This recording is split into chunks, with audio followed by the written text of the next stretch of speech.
তাই কোন গাছে কতটা সার প্রয়োজন সেটা বুঝে আপনারা দেবেন।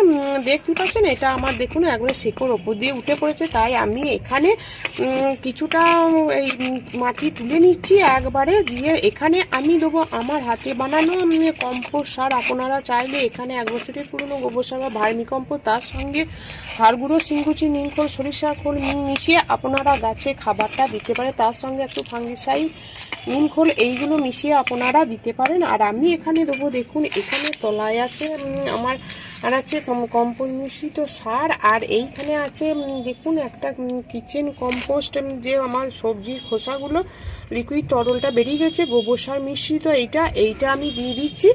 তাতে আমার কি হবে, গাছটা আরও তার পুষ্টি উপাদানগুলো পেয়ে গাছটা নতুন করে আবার ফুল ফল দিতে আরম্ভ হবে। যেহেতু এটা শিউলি গাছ, দেখুন এখনো ফুল আসছে। আমি এইভাবে গাছের পরিচর্যাগুলো করি।